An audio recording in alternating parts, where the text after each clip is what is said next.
Hey everyone, welcome back to the channel. Today we will discuss chapter 2 of psychology in which we will discuss the observation method and their types. तो कल की class में हमने देखा था कि observation method क्या होता है और कैसे हम साइकोलॉजी में इंक्वायरी मेथड के जरिए हम बहुत सारी चीजों को समझ सकते हैं, right? So in the observation method there is a first feature is naturalistic observation. Now what is naturalistic observation? देखिए, जब आप बेसिकली जब किसी बिहेवियर को उसके न्यूट्रल या नेचुरल या ऐसे असली इन्वायरमेंट में ऑब्जर्व किया जाता है, that is the naturalistic observation. Example के तौर पे एक टीचर बच्चों को पार्क में नेचुरली खेलते हुए देखता है बिना उन्हें बताए. तो जब रिसर्चर रियल वर्ल्ड बिहेवियर को समझना चाहता है तो वो उसको यहाँ पे यूज कर सकता है. देखो इसके प्रॉस क्या क्या होंगे. इसके प्रोज होंगे, रियल और जेन्युइन डेटा मिलेगा आपको, इन्वायरमेंट में नेचुरल होगा बिल्कुल क्योंकि बिहेवियर बिल्कुल असली है, बच्चे खेल रहे हैं. बट इसके कुछ कॉन्स भी हैं. Now what are the demerit of that? इसका डीमेरिट ये हो सकता है कि बच्चों का अपने ऊपर कंट्रोल ना होना, किसी भी तरह का मैनिपुलेशन पॉसिबल है, या फिर रिसर्चर को डेटा समझने में दिक्कत हो सकती है. तो ये इसके कॉन्स हैं. Second feature is the controlled and structured observation. So what is the meaning of that? जब ऑब्जर्वेशन एक प्री प्लान्ड सेटअप में किया जाता है, जहां सब कुछ कंट्रोल में होता है. एक लैब में एक्सपेरिमेंट सेट किया आपने, ठीक है, जहां पे और भी बहुत सारे पार्टिसिपेंट्स थे, पार्टिसिपेंट्स के रिस्पॉन्स को ऑब्जर्व किया गया. तो रिसर्चर को एक स्पेसिफिक बिहेवियर कंडीशन के इम्पैक्ट को स्टडी करने में हेल्प मिलेगी. तो इसके प्रॉस क्या क्या हो सकते हैं? इसके मेरिट्स में ये हम कह सकते हैं कि बहुत ज्यादा कंट्रोल्ड सिचुएशन है ये, बिहेवियर रिकॉर्ड करना बहुत ज्यादा आसान है. और कॉन्स में क्या है इसका? बिहेवियर कंट्रोल नहीं होता क्योंकि पार्टिसिपेंट्स को पता होता है कि उन्हें ऑब्जर्व किया जा रहा है. तो बेसिकली ये थोड़ा सा आपको आर्टिफिशियल भी लग सकता है, right? So this is the main two features of the observation method. Now Now, next method is the in which you will learn that what is the basic structure and the basic meaning of the observation when come into the group. Okay. जब भी हम कोई group में या participant कोई group में देख रहा है, ऑब्जर्वर उस पार्ट का एक ना एक तरीके से ग्रुप में इंडल्ज है, राइट? मतलब participant observation. Now what is the meaning of participant observation? जहां पे ऑब्जर्वर जो है वो पार्ट है उस ग्रुप का, right? In the simple language, what is participant observation? You will get to know that you had a deep understanding on that basis, right? अब मान लो जब रिसर्चर खुद ग्रुप या सिचुएशन का हिस्सा बन जाता है और लोगों के बिहेवियर को वो बेसिकली अंदर से समझना चाहता है, जैसे एक पार्टिसिपेंट की तरह, राइट? अगर मान के चलो, अगर एक साइकोलॉजिस्ट एक स्कूल में स्टूडेंट के बिहेवियर को स्टडी करना चाहता है तो वो टीचर बनकर उनके बीच में इंटरेक्ट करता है, उनका उनका हिस्सा भी होता है. यही पार्टिसिपेंट ऑब्जर्वेशन होता है, राइट? अब रिसर्चर ग्रुप का मेंबर बन जाता है, रियल एक्सपीरियंस भी होता है और लोग जानते भी हैं. ये कभी कभी या नहीं भी जानते होते, बट हाँ, जब आप उनके बीच में बैठोगे उठोगे तो you will help to learn that this is a participant observation. अच्छा, इसके प्रोज क्या क्या है? देखो, बिहेवियर को आप डीपली समझ जाओगे. दूसरा, आपके कल्चरल इमोशंस और पर्सनल एक्सपीरियंसेस को आप क्लोजली ऑब्जर्व कर पाओगे. अब इसके कॉन्स क्या क्या हैं? बेसिकली ये बायस हो सकता है क्योंकि टीचर्स इन्वॉल्व है इसमें, है ना, रिसर्चर्स इन्वॉल्व है इसमें, और कभी कभी ये बहुत ज्यादा टाइम कंज्यूमिंग भी होता है. So next is the non participant observation. अब ये क्या होता है? देखो, साइकोलॉजी में कुछ बेसिक स्ट्रक्चर्स होते हैं जिन्हें हमें समझना बहुत जरूरी है. जैसे कि जब रिसर्चर सिर्फ दूर से ऑब्जर्व कर रहा है और ग्रुप की एक्टिविटीज में हिस्सा नहीं लेता बल्कि एक ऑब्जर्वर बनकर देखता है, सिर्फ वो ऑब्जर्व कर रहा है.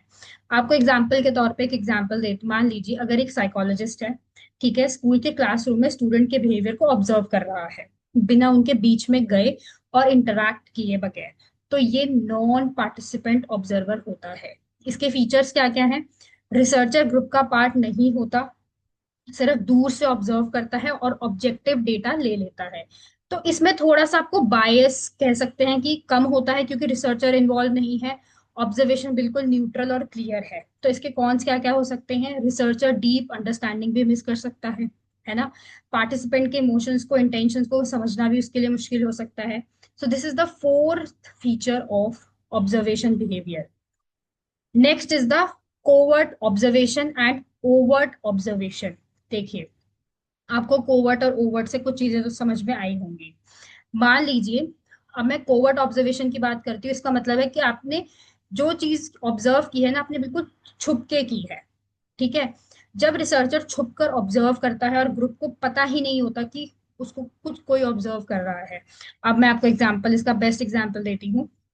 मान लीजिए आप किसी पब्लिक प्लेस में लोगों का बिहेवियर ऑब्जर्व कर रहे हैं, है ना, बिना उनको बताए, लाइक सीसीटीवी फुटेज एनालिसिस। तो इसके प्रोस क्या होंगे? रियल बिहेवियर मिलेगा, है ना, लोग एक्ट नहीं करेंगे क्योंकि लोग लोग नॉर्मल है। दूसरा, ये नेचुरल सेटिंग होगी, बिल्कुल जेन्युइन डेटा होगा।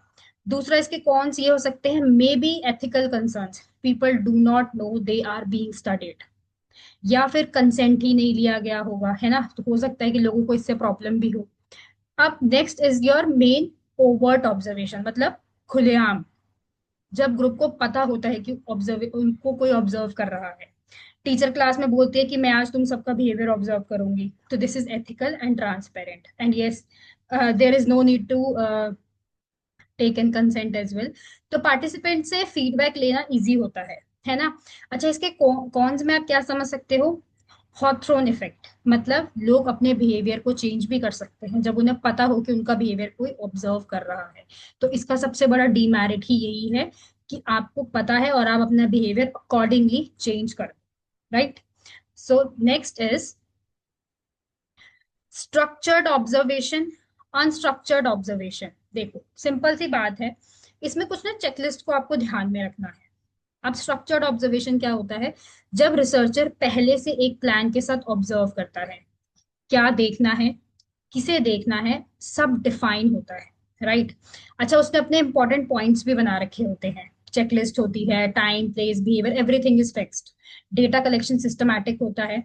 एग्जाम्पल के तौर पे आप एक क्लासरूम में जाके ऑब्जर्व करते हैं कि कितने स्टूडेंट टीचर्स को ध्यान से सुन रहे हैं, कितने डिस्ट्रैक्शंस में हैं, और ये सब पहले से डिसाइड किया गया होता है। तो इसके प्रोस क्या है? Easy to analyse and objective and the reliable, because everything is fix ना। अच्छा, इसके कॉन्स क्या क्या है? नेचुरल बिहेवियर शायद मिस हो जाए, क्या पता फ्लेक्सिबल ही नहीं हो, है ना।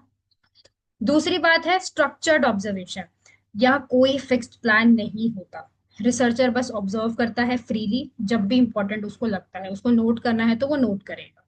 This is very flexible, rich and qualitative data मिलेगा, बिकॉज नेचुरल है ना, ऑब्वियसली। ज्यादा नेचुरल है तो ऑब्वियसली क्वालिटेटिव डेटा तो अपने आप मिल जाएगा। अच्छा, आप एक पार्क में जा रहे हो लोगों का जनरल बिहेवियर ऑब्जर्व करने के लिए, जैसे कि लोग कैसे रिएक्ट करते हैं, क्या कर रहे हैं, बिना किसी चेकलिस्ट के। तो इससे आपको एक डिटेल्ड अंडरस्टैंडिंग मिलेगी, यूजफुल होगा अननोन सिचुएशंस में भी। तो डेटा सब्जेक्टिव हो सकता है, hard to analyse it will be, right. So this is the main functions, and now we will discuss next concept, that is experimental method। ये भी साइकोलॉजिस्ट का एक पॉइंट ऑफ व्यू, एक मेथड है। ठीक है, this is basically a scientific way of studying.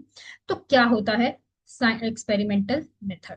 देखिए, basically ये एक साइंटिफिक टेक्निक है जिसमें रिसर्चर कॉज इफेक्ट रिलेशनशिप को टेस्ट करता है, यानी अगर ये चेंज करे तो क्या होगा।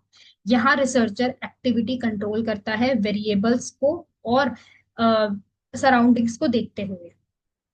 अब इसमें कुछ इंडिपेंडेंट वेरिएबल भी आते हैं, डिपेंडेंट वेरिएबल भी आते हैं, कंट्रोल ग्रुप भी आते हैं, और इवन एक्सपेरिमेंटल ग्रुप भी आते हैं। तो पहला है इंडिपेंडेंट वेरिएबल, जो रिसर्चर चेंज करता है, जैसे कि स्टूडेंट जो है माइट भी गाना सुनते सुनते पढ़ रहे हैं। दूसरा डिपेंडेंट वेरिएबल, जिस पर इफेक्ट मेजर किया जाता है, मतलब कि स्टूडेंट्स के टेस्ट स्कोर्स को चेक करके। Third is the control group, इस ग्रुप को नॉर्मल कंडीशन मिलती है, मतलब इसमें ज्यादा एक्सपेरिमेंट नहीं होता, मतलब बच्चे बिना म्यूजिक के पढ़ रहे हैं। Fourth one is experimental group, इस ग्रुप पर एक्सपेरिमेंट किया गया है, मतलब कि बच्चे पढ़ते टाइम म्यूजिक, मतलब म्यूजिक के साथ पढ़ रहे हैं, है ना, तो हमने चेक करने के लिए इसको किया है। तो बेसिकली साइकोलॉजी में इसको हम एक टेस्टिंग के पर्पज से, हाइपोथेसिस के पर्पज से यूज करते हैं। हम बच्चों को दो ग्रुप में डिवाइड करके, एक म्यूजिक के साथ और एक विदाउट म्यूजिक के साथ, हम रिजल्ट को कंपेयर करने की कोशिश करते हैं कि क्या इससे कुछ फर्क पड़ता है। तो बहुत बारी स्टडीज में देखा गया है, तो सच में बहुत सारी चीजों में फर्क पड़ता है। ठीक है। Next I will mention some experimental methods. Okay, that is the formulate hypothesis, identify, selective participation, random assignment, control extradition, conduct experiment and collect. तो इसे हम अपनी नेक्स्ट क्लास में डिस्कस करेंगे इन डिटेल। तो आपको हम इसमें मैं बहुत सारी चीजें इसमें आपको एग्जांपल के तौर पे समझाऊंगी, और मैंने इसमें कुछ एग्जांपल्स भी मेंशन किए हैं कि कैसे हमें 6 से 8 घंटे की नींद लेनी चाहिए और हमारी मेमोरी को कैसे इफेक्ट करते हैं। So in the next class, we will discuss on that part and we will definitely move forward with the next chapter concept. So thank you so much. Bye everyone.